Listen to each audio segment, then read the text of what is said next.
Hey everybody, welcome to Bestie Book Reviews. I'm here with my bestie Mandy. And I'm here with my work bestie, Jessica. Because we do work together, don't we? Yes. This channel is a job together. It's not a job because we get to do it with our best friends, but still. Well, okay. We also have our journals for sale on Amazon. Make great Christmas gifts. Okay. Hey, so my husband is currently unemployed. Please go buy some. So after that shameless plug. Yeah. All right. So if you guys couldn't figure it out, this video is workplace romances.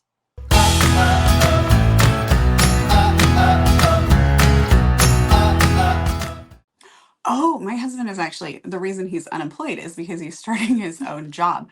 So are we now in a workplace romance? You and your husband? Are you working in his business with him? I will be helping. No, it's workplace romance. Okay.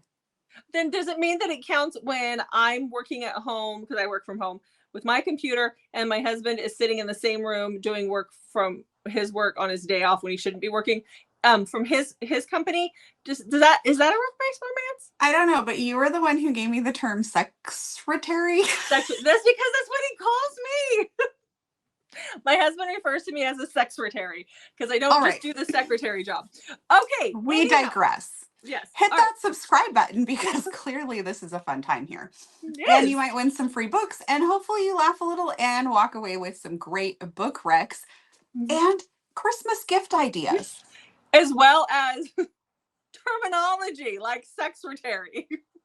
Exactly. Yep. Okay, so let's talk about these workplace romances.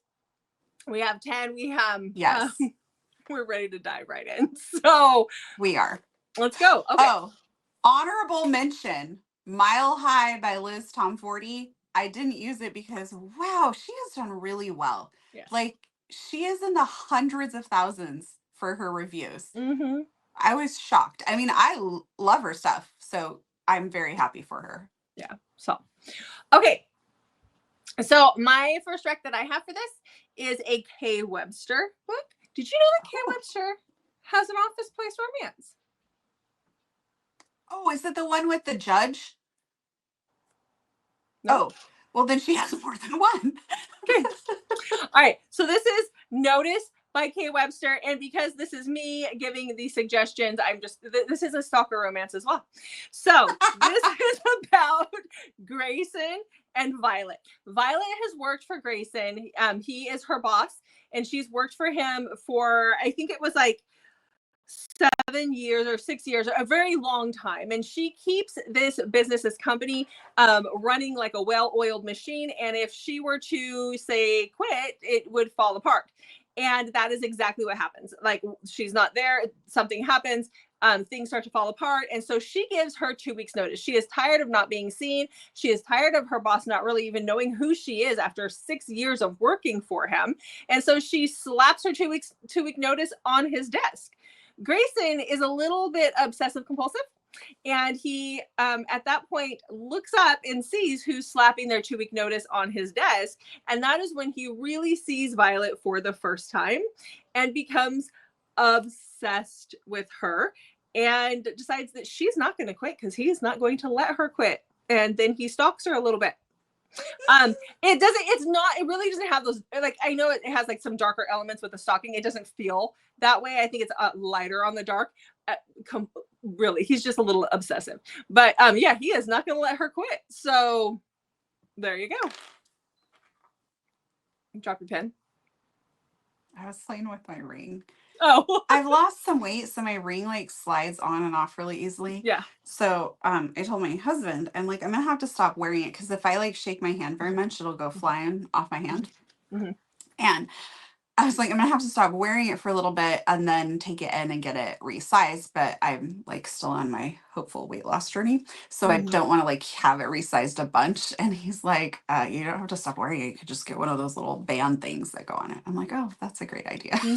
Yeah, because in the summertime when it's hot and stuff, I get puffy, and so then my ring will be a little snug. My ring in the wintertime, like a pufferfish, because I'm retaining water. But in the wintertime, my ring slides off my finger all the time because it is. We bought it in Alaska, and we bought this in Aruba.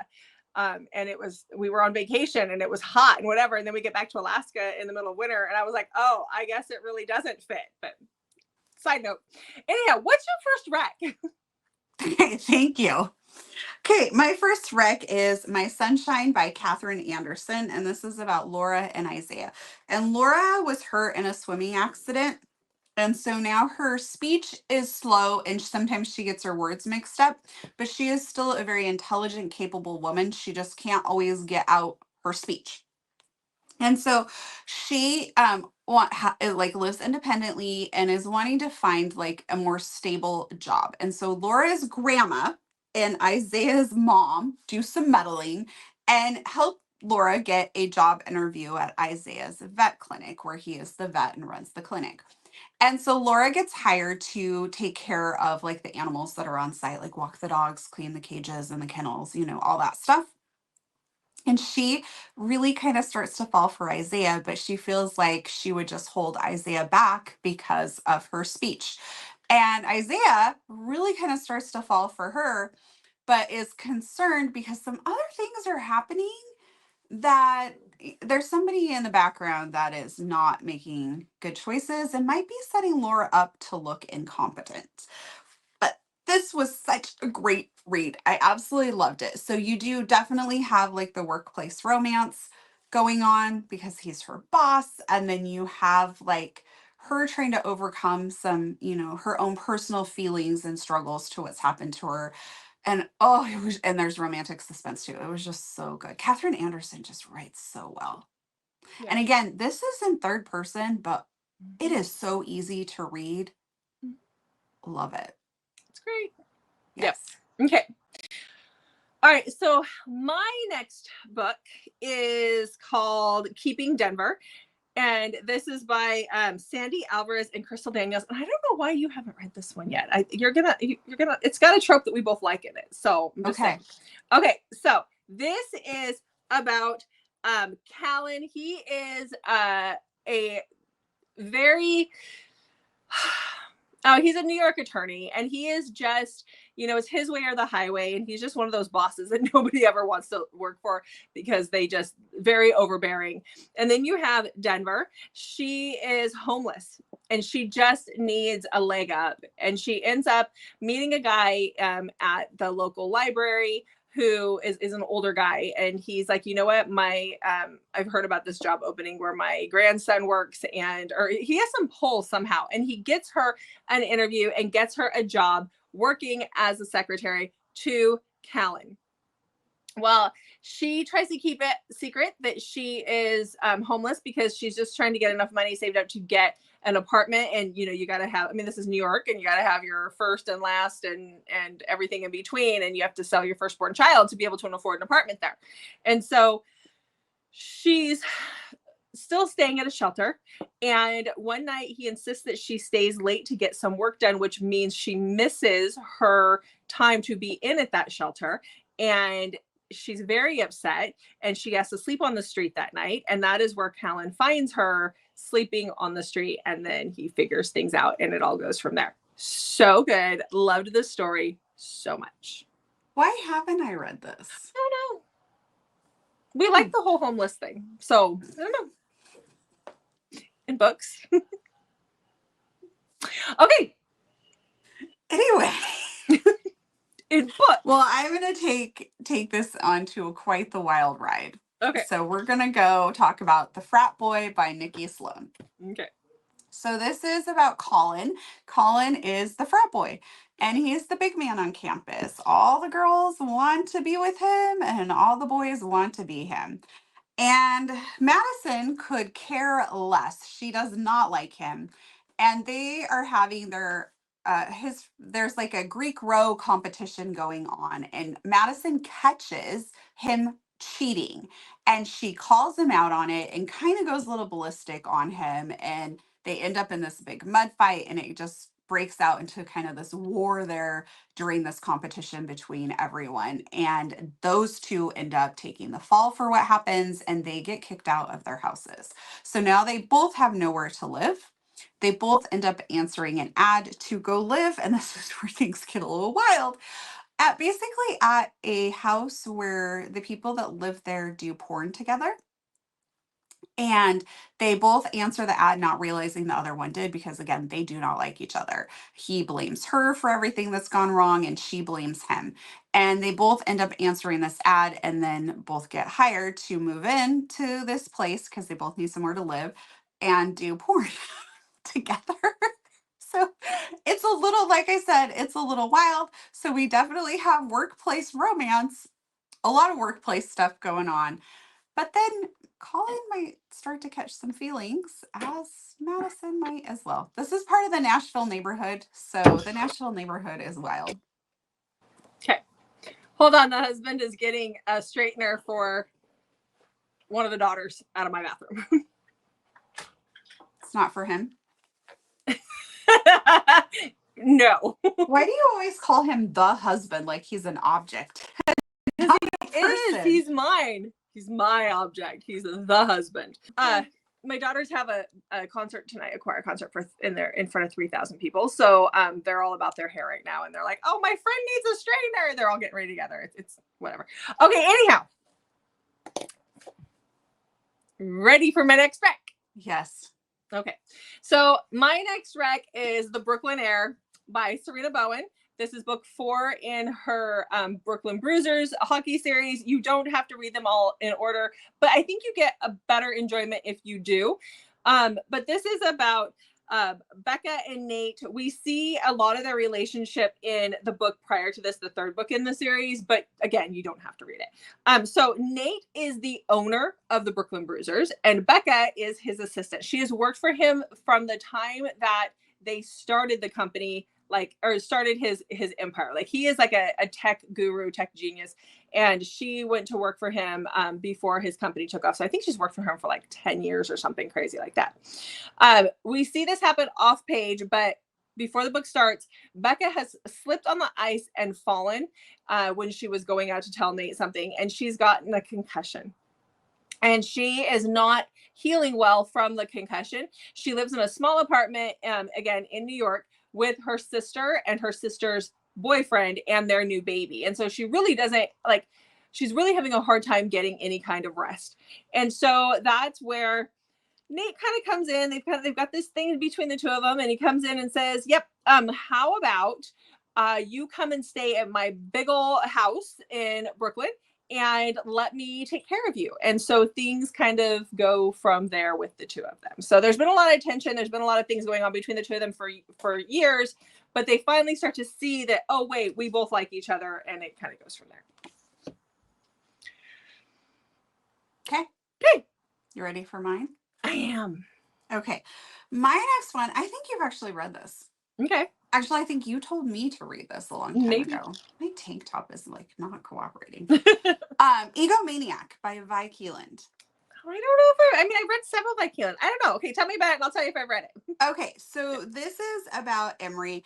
Emery is a marriage counselor, and she gets this great deal on some office space in New York on Park Avenue. Kind of too good to be true. And she's setting up her office, getting everything going, and this guy breaks in. And so she tries to use her self-defense skills on him. He restrains her and kind of finds it amusing. She's like, "You're breaking into my office." He's like, "What are you talking about? This is actually my office." Well, it turns out poor Emery was scammed, and Drew is just getting back to find out that Emery thinks that this office space is now hers. Drew kind of feels bad for her, though, so he agrees that she can go ahead and use one of the extra offices during this time while she's trying to figure out what to do. The ironic thing is that he is a divorce attorney. So remember, she's a marriage counselor. So they kind of have very different views on things. And now they're going to be sharing this office space and working together. And at one point, there's this funny part where he accuses her of taking a wrong turn at the corner of Crazy and Nut Job. So there's some really good banter in this one. And I loved that, that whole thing. So he's nobody's the boss, but he's the owner of the office space. And so it's definitely got that workplace romance happening. Well, there's a lot of it's gonna take a little bit to get there. Mm-hmm. Mm-hmm. I mean, if you just think about like divorce attorney, marriage counselor. Yeah, they don't go together. I don't think Let's I share have an office. I know. I don't think I have read this one, but I could be wrong. I don't know. I read a lot of Vi Keeland when I first started getting into romance, and so it's been years if I have. Oh, I read this several years ago. I could have sworn you told me to read it, but it's got like hilarious stuff and like really good banter that I really enjoy in like that workplace romance situation. Yeah. Okay, so the next book that I have is a dark workplace romance. Nobody's shocked. I know nobody's shocked. Okay, so this is Debt. Like lighthearted and fun, and you're like, he stalks her. Yep. So this is Debt by Nina G. Jones. So this one is about Mia and Tex. So Mia has a conversation with a friend of hers. She's kind of got this rape fantasy, and her friend has that as well. And her friend found this underground network that would allow for that to happen. Like you pick the day, you pick like a couple different days and times, and like there's all these things, but it's by referrals only, and it's really underground. But she has a card, and she tells Mia, hey, if you're really interested in this, go ahead and do it. Like, here's the information. So one drunken night, she actually hits submit and on the form, and she's kind of expecting this to happen at some point in time. So in the meantime, her boss has decided that he's going to sell the company. She works for a sex toy shop, and she kind of runs the show. And so she is getting a big promotion. She's going to be running the whole shebang, but it is going to a different owner. So one night, her house gets broken into, and the whole situation that she had pre-planned for happens. And the guy wears a mask the whole time. She notices he has tattoos on his neck. But other than that, like, she has no clue what happens or what's going on. And she believes it's the guy that she hired to do the job that she was asking him to do. And he did a really good job that night. And then she goes to work to meet the new owner the next day, and he has the same tattoos. And he was not the guy she hired. It was Tax. He has bought her company because he is out for revenge on Mia for something that happened to them when they were younger, but she does not recognize him. And there's a lot that happens. There's a lot. He says she's indebted to him now, and she has to do X, Y, and Z as he asks her. So it was really good. Yeah, definitely revenge though. So okay. Ready for my next one? Yeah. It's Yours Truly by Daisy Jane. So we have Ivy, who wants to be a tattoo artist, and she gets an apprenticeship at the new tattoo parlor in town where Trace is going to be working. So Trace is like this really well-known, like famous tattoo artist who had his own TV show. And he's just kind of spiraled because things have not gone well in his personal life, and he's spiraled. He drinks a lot, he sleeps around a lot, and he just hasn't been able to find kind of what's missing in his life. And so Ivy is like really like wanting this apprenticeship, and she's very focused on it. And so she's frustrated that Trace is not taking it seriously. So even though he is like her boss, Ivy starts to take things into her own hands. And so when he misbehaves, he may wake up from a drunken time with a bunch of women to find certain parts of him are now in a cage, and she has the key because she is tired of him acting like this, and she wants him to straighten up. And maybe he could just realize that they could be very good together if he would just get his shit together, basically. So that is the story. So she kind of takes on the role of the boss in this situation, even though Trace technically is her boss. But she wants this badly, and she wants him to straighten up and let her have this opportunity, and for him to be the man that she knows he can be. So, okay, I'm going to preface this by saying that I had a migraine last night, and I still have a slight headache today, hence the dark circles under my eyes. When you said parts of him were in a cage, and I do read a lot of dark romance, I was like, she cut off what and put it in a cage? And then it dawned on me that you were talking about a kinky kind of cage, and I was like, yes. Oh, but I was like, she's cutting pieces of him. No. No, But could like you what? just imagine a guy who's like used to going out and partying and sleeping with women to wake up And it's after like all locked up. hungover and to find that house no longer? Yeah. Yep. Like who? Like who? Oh. All right. And then would you tell anybody? Would you be like, what would you do? I don't know. I She mean, is going to teach him some lessons. that's right. Dang it. She's He taking is going to control of the behave situation. better in the workplace. That's right. All right. So Wait, what? Side note. What? If you're in a workplace romance situation, this is probably would not be a good tactic that would be recommended. Yeah, I think you're gonna have a problem with HR. They would be stepping in right about Yes. now. So yeah. Okay. Okay. So my last rec is Tate by BJ Alpha. So this is a part of her Storm series. This is the second book in her Storm series, but you can read it as a standalone, even though I still think you get far more enjoyment if you read them all in order. But this is about Tate and Ava. So Tate's parents, typically they bring in foster kids through the summer and to give a little bit of a reprieve to the foster parents of these kids. So typically older teenagers, and they come, or any age, and they come and they stay with Tate's parents for the summer. So one night, Tate, who was adopted, who's foster adopted by his parents, is at their house and there's a party going on. Mom throws parties quite a bit, but this party is for these kids. And Tate sees this really good looking woman across the way, and there's something about her, and they end up having a one night situation happen. He knows she's younger. He just doesn't realize how much younger. And that person he has that with is Ava. It is her 18th birthday, hence the party. And she and him ended up having this night together, and now they know that they like can't do anything because the next morning she's still there, and he finds out that she just turned 18 the day before, and he is like, oh my gosh, you've got to be kidding me, because he's in his 30s. So he is like, I should never have touched her, which then leads to a 4-year long break between the two of them. And then one day he's at work. They own Storm Enterprises, him and his buddy. They're trying to get this ad for a big company that they've been working on, and they're just not coming up with the best ideas. So they decide to bring up the interns. And lo and behold, guess who is an intern at his office? Well, that is Ava. She is there. And it's the first time he's seen her in 4 years. And he decides that he let her get away the first time. He's not letting her get away the second time. So like he does crazy things. Like he makes her bring her, like, instead of working on the intern floor, now she has to work in his office with him because he's crazy and jealous and possessive and all that other stuff. So there you go. Okay. My last one is A Deal with the Devil. So it's part of the Devil series by Elizabeth O'Rourke. Okay.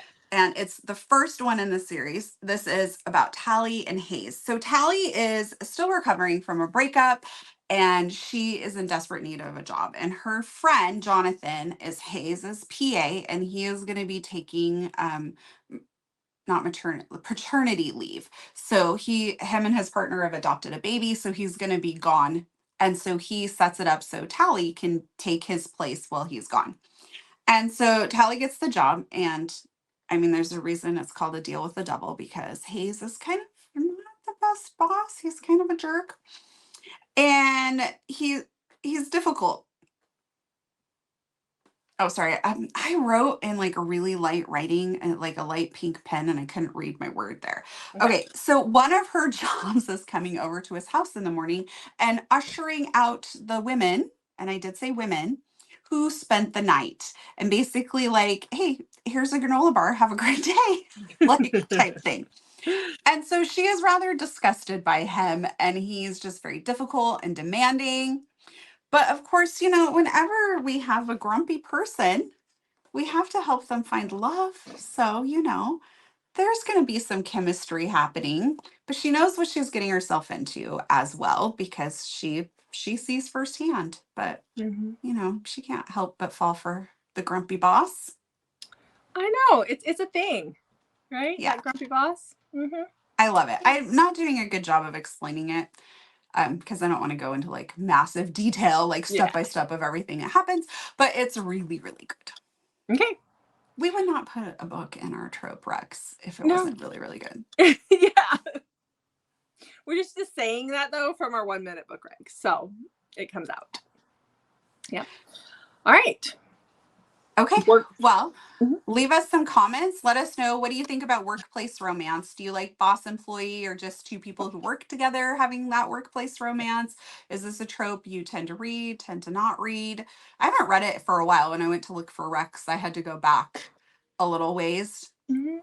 It's not one that I typically gravitate to, but there are some great authors who write some really strong workplace type romance. Like Vi Mhm. Keeland does have quite a few other ones as well. Yep. So let us know in the comments some of your favorites. Do you like this trope? Tell us everything. Yep. And then make sure you check back on Mondays, Thursdays, and Saturdays for new videos from us.